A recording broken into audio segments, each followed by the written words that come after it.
नमस्कार, सत्यहिंदी.com में आपका स्वागत है। एक नजर अब तक की सुर्खियों पर। मुंबई स्थित कराची स्वीट्स का नाम बदलने को लेकर शिवसेना नेता संजय राउत ने कहा है कि कराची स्वीट्स 60 सालों से मुंबई में है, उनका पाकिस्तान से कुछ लेना देना नहीं है, इसलिए उनकी दुकान का नाम बदलने का कोई मतलब नहीं बनता है और नाम बदलने की मांग शिवसेना की मांग नहीं है। बता दें, शिवसेना नेता नितिन नंदगांवकर का एक वीडियो वायरल हो रहा है जिसमें वो कराची स्वीट्स के मालिक से नाम बदलने को कह रहे हैं। बिहार के शिक्षा मंत्री मेवालाल चौधरी ने अपने पद से इस्तीफा दे दिया है। उन्होंने नीतीश सरकार में भारी हंगामे के बीच शिक्षा विभाग का पद संभाला था। उन पर 3 साल पहले भ्रष्टाचार के आरोप लगे थे।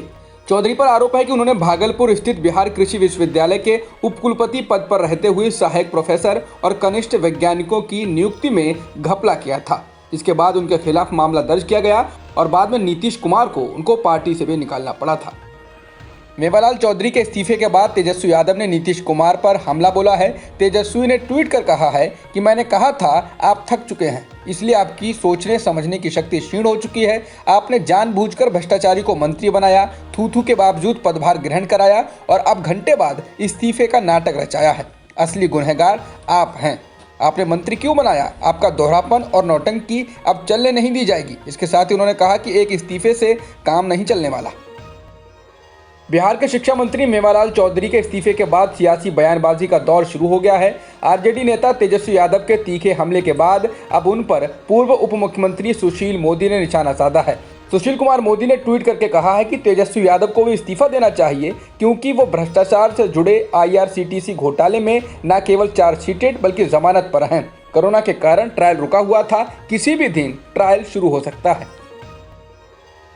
एक तरफ बीजेपी गुपकार गठबंधन को गैंग बताती है तो दूसरी तरफ बीजेपी लद्दाख ऑटोनोमस हिल डेवलपमेंट काउंसिल कारगिल में नेशनल कॉन्फ्रेंस के साथ सत्ता का आनंद ले रही है। नेशनल कॉन्फ्रेंस के अध्यक्ष फारूक अब्दुल्ला गुपकार डिक्लेरेशन के भी अध्यक्ष हैं। कारगिल में 26 चुने गए सदस्यों में 10 नेशनल कॉन्फ्रेंस के, 8 कांग्रेस के और 3 सदस्य बीजेपी से हैं। लद्दाख यूनियन टेरिटरी यहाँ के 30 सदस्यों में से 4 को नॉमिनेट करती है।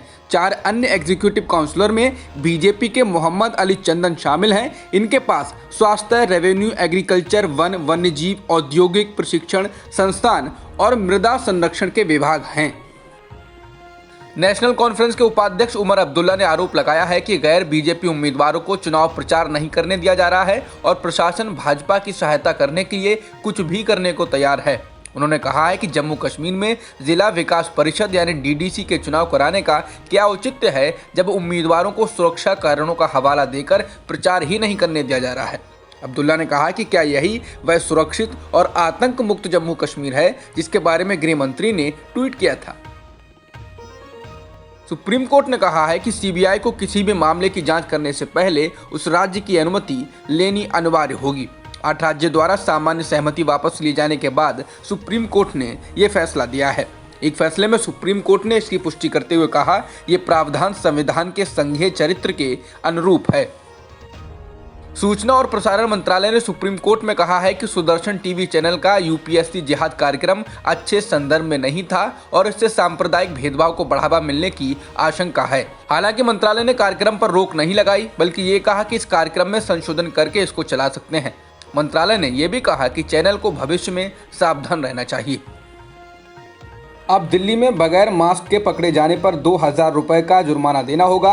अब तक 50 रुपए के जुर्माने की व्यवस्था थी। राष्ट्रीय राजधानी में कोरोना के बढ़ते प्रकोप की वजह से सरकार ने यह फैसला किया है। इसके साथ ही दिल्ली के मुख्यमंत्री अरविंद केजरीवाल ने सभी राजनीतिक दलों से अपील की है कि वे आम जनता में मुफ्त मास्क बांटें और लोगों को इसका इस्तेमाल करने के लिए प्रेरित करें। दिल्ली में कोरोना के बढ़ते मामलों पर हाईकोर्ट सख्त हो गया है। दिल्ली हाईकोर्ट ने गुरुवार को इस मामले में सुनवाई करते हुए केजरीवाल सरकार को फटकार लगाई। हाईकोर्ट ने कहा कि दिल्ली में शादियों में मेहमानों की संख्या कम रखने का फैसला लेने में अब तक इंतजार क्यों किया गया? 18 दिन तक आप क्यों इंतजार करते रहे? इतने दिनों में कोरोना से न जाने कितने लोगों की जान चली गई। आप अब नींद से जागकर उठे हैं। आपकी चाल कछुए जैसी हो गई है क्योंकि हमने आपसे कुछ सवाल किए हैं। दिल्ली में कोरोना वायरस का प्रकोप बढ़ता ही जा रहा है। स्वास्थ्य विभाग की ओर से जारी आंकड़ों के मुताबिक दिल्ली में कोरोना वायरस संक्रमण के 7,486 नए मामले सामने आए हैं। साथ ही पिछले 24 घंटों में इससे मरने वालों की संख्या भी 131 है। अभी तक दिल्ली में कोरोना से 7,943 मौतें हो चुकी हैं और कुल संक्रमित लोगों की संख्या 5 लाख के पार हो गई है। लगातार बढ़ रहे कोरोना वायरस के मामले के बाद अहमदाबाद में रात 9 बजे से सुबह 6 बजे तक कर्फ्यू लगा दिया गया है। कर्फ्यू शुक्रवार से लागू होगा और अनिश्चित काल तक रहेगा। गुजरात के शहर में अब तक कुल 46,022 कोरोना केस दर्ज किए जा चुके हैं।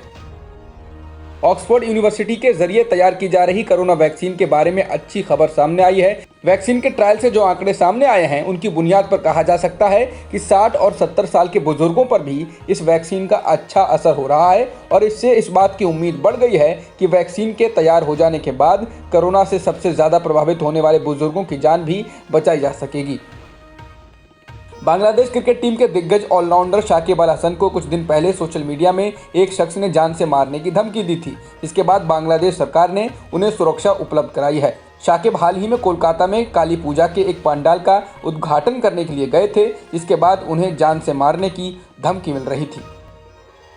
मुंबई हमले के मास्टरमाइंड और जमात उद दावा के मुखिया हाफिज सईद को आतंकवाद के 2 मामलों में 10 साल जेल की सजा सुनाई गई है। इस साल जुलाई में पाकिस्तान की इमरान खान सरकार ने हाफिज सईद और कई अन्य आतंकवादी संगठनों के लोगों के खिलाफ 23 मुकदमे दर्ज किए थे।